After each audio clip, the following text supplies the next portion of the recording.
हम शीर्षासन करें ताकि हमारा ब्लड सर्कुलेशन पैरों से और सिर की तरफ चला जाए। तो उसके लिए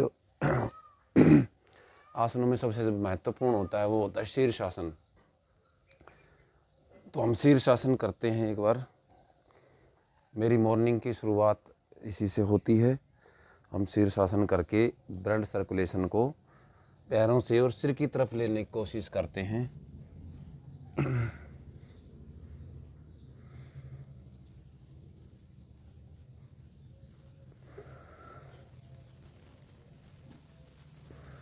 इस प्रकार से आप सिर के नीचे कोई तौलिया या और मोटा कपड़ा भी लगा सकते हो ताकि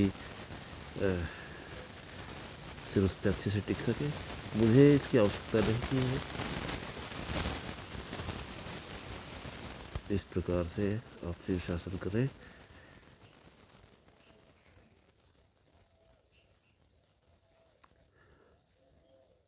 इसमें महत्वपूर्ण है कि आप नाक से ही श्वास लें, मुंह से ना लें। जैसे आपको थोड़ी प्रॉब्लम महसूस होने लगे तो धीरे धीरे ऐसे पैरों को मोड़ के और धीरे से नीचे। इस प्रकार से अगर आप एक बार में ज़्यादा देर नहीं कर सकते हैं तो इसको 3-4 राउंड में कर सकते हैं। अगर स्टार्टिंग में कर रहे हैं तो आपको जैसे ही शीर्षासन करेंगे तो ब्लड का सर्कुलेशन ऊपर जाएगा, तो थोड़ा आँखों में भारीपन और इस तरीके से होगा। तो आप इसको 3 राउंड में भी कर सकते हैं। अभी मैंने एक बार किया, थोड़ी देर ऐसे बैठ गया, फिर एक बार और मैं इसी प्रकार से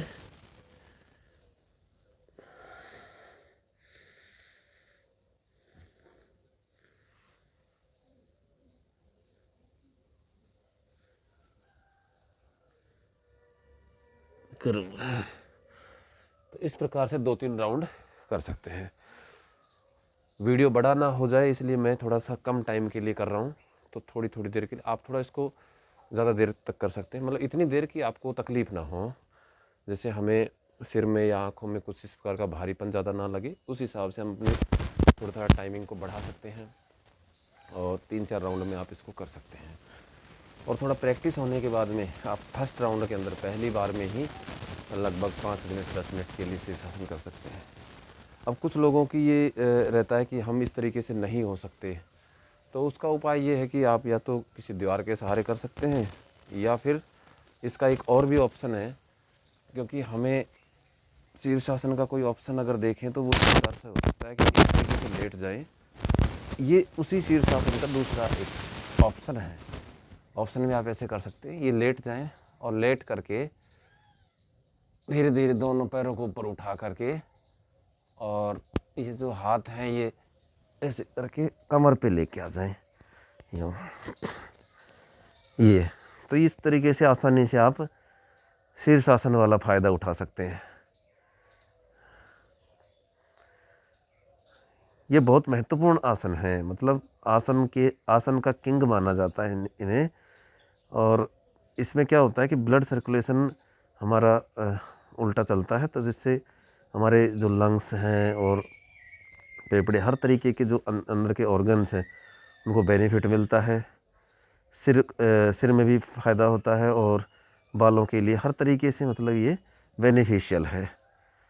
तो इस तरीके से हम कर सकते हैं। धीरे धीरे आना होता है और नाक से श्वास लेना होता है। ओके,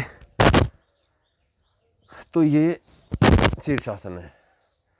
इस प्रकार से आसन के बाद में अच्छा ज़्यादा देर करने की ज़रूरत नहीं है। हर जो भी स्टूडेंट हैं, सभी स्टूडेंट्स के लिए मेरी यही विनती है और यही मेरी सलाह है कि आप थोड़ा बहुत अपने शरीर के लिए टाइम दें डेली रूटीन के अंदर, डेली दिनचर्या के अंदर।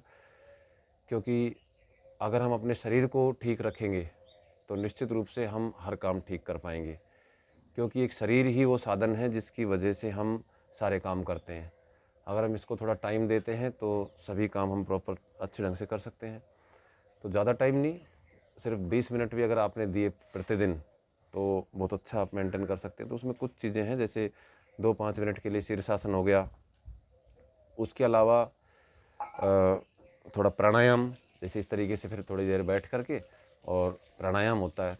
तो आगे के कुछ और वीडियोज़ हम बनाएंगे, डेली वाइज में थोड़ा थोड़ा बताता रहूँगा कि किस प्रकार से आगे के हम प्राणायाम और कुछ एक्सरसाइज, यानी 20-25 मिनट के अंदर हम फुल बॉडी का हम एक्सरसाइज कर सकते हैं, शीर्षासन से लेकर के प्राणायाम और एक्सरसाइज।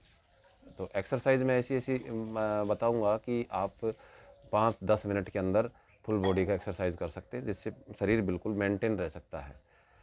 तो आज के लिए इतना काफ़ी है। तो शीर्षासन, मेरी सभी को सलाह है कि शीर्षासन को अपने लाइफ में एक डेली रूटीन के हिसाब से अपनाएं, प्रतिदिन के हिसाब से। बहुत सारे रोगों से आप दूर रह सकते हैं सिर्फ एक शीर्षासन को अपना करके। So good morning.